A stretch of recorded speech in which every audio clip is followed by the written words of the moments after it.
لاحظنا منذ أكثر من عقد من الزمن على الأزمة السورية، وكان هناك ابتعاد سوريا عن الجامعة العربية وعن المجتمع الدولي، وصدر أخيرا قانون قيصر وقانون الكبتاغون من الولايات المتحدة الأمريكية.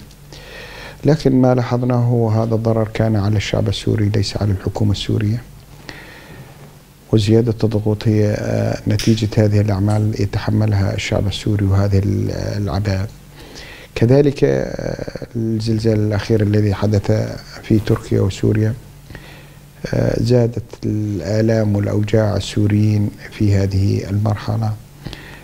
ولكن ما لاحظناه في الآونة الأخيرة هو الانفتاح الحكومة السورية على الدول العربية، وخاصة على الإمارات العربية وعلى سلطنة عمان وعلى الأردن وكثير من الدول. فحاولت تركيا استغلال هذا الظرف الإنساني لتقديم مشروعها الانتخابي المقبل لحزب العدالة والتنمية والاستفادة منه وتسييس هذا الأمر.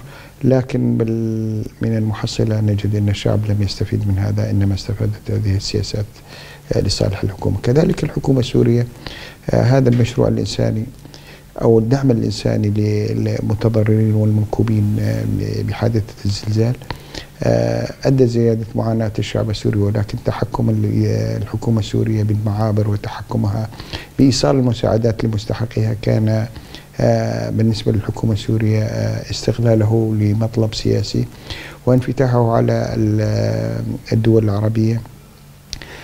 نحن نتمنى أن يكون هناك انفتاح على كل العالم العربي وعلى العالم الخارجي من أجل السلم والسلام في المنطقة. أما نحن في الإدارة الذاتية منذ بداية تأسيس الإدارة الذاتية وبعد تخلي الحكومة السورية عن مناطق شمال وشرق سوريا وجعلتها مرتعا للإرهاب في هذه المناطق، ما لاحظناه في الآونة الأخيرة أنه تأسيس الإدارة الذاتية كان مطلب اجتماعي ملح في هذه الظروف الصعبة وخاصة التي تمر بسوريا. الإدارة الذاتية منذ البداية رفعت 3 لاءات، وكانت هي المحافظة على وحدة سوريا أرضا وشعبا من خلال لا للقتال السوري، لا لتقسيم سوريا، لا للتدخل الخارجي. ونحن منذ البداية بادرنا للحوار السوري ليس ضعفا أو خوفا، إنما هو الحفاظ على سوريا موحدة أرضا وشعبا، ولكن ضمن دستور سوري يحفظ حقوق جميع الشعب السوري وعودة اللاجئين، ومن خلال تنفيذ قرار الأمم المتحدة 2254. الإدارة الذاتية نتيجة هذه التوجيهات من الحكومة السورية باتجاه الدول العربية بالعكس إذا كانت مفيدة للشعب السوري ويكون هو حل السلم والسلام في هذه المنطقة، فنحن نرحب به بكافة الأشكال على أن يكون ضمن أسس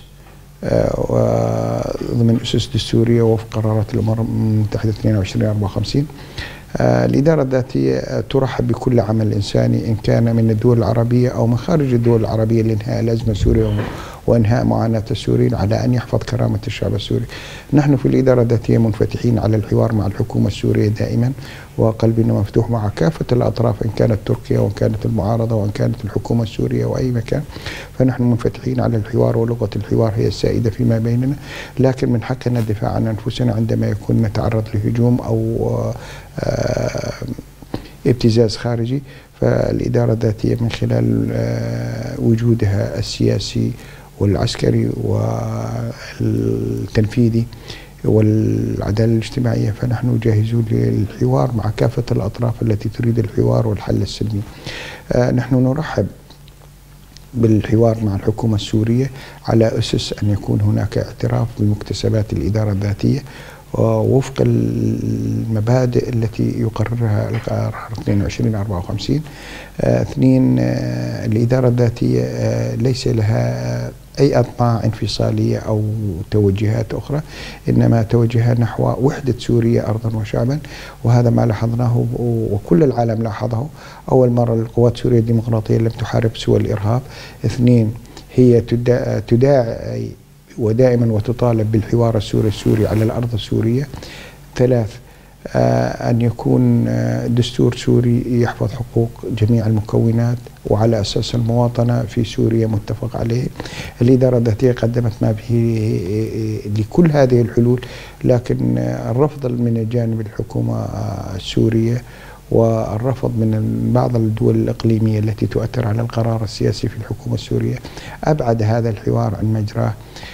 وما لاحظناه في الفترة السابقة اعتمدت الحكومة السورية على الحل العسكري، والحل العسكري لا يؤدي إلى غرض أو إنهاء الأزمة.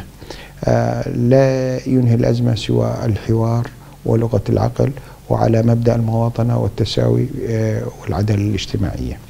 أوجه إلى الجامعة العربية بكافة وإلى الدول الأخرى التي تريد أن تعيد تطبيع علاقاتها مع الحكومة السورية أن تراعي حقوق الشعب السوري كافة، إن كان في شمال سوريا أو غرب الفرات أو في الداخل السوري، أن يكون على أسس سليمة وعلى أسس ندية، وأن تحفظ دماء ومعاناة الشعب السوري التي هدرت بدون ذنب. نتوجه إلى الدول العربية التي تحاول إعادة تطبيعها مع العلاقات السورية أن تكون محضر خير لحل الأزمة السورية على مبدأ قرار 2254، وأن يكون هناك فعلا دستور سوري يحل كافة المشاكل. اثنين، أن يكون هناك حوار سوري لكافة الأطراف، وأن يكون هناك لغة الحوار، وأن يكون هم مساعدين لحل كافة الخلافات التي بين الأطراف المتنازعة في سوريا.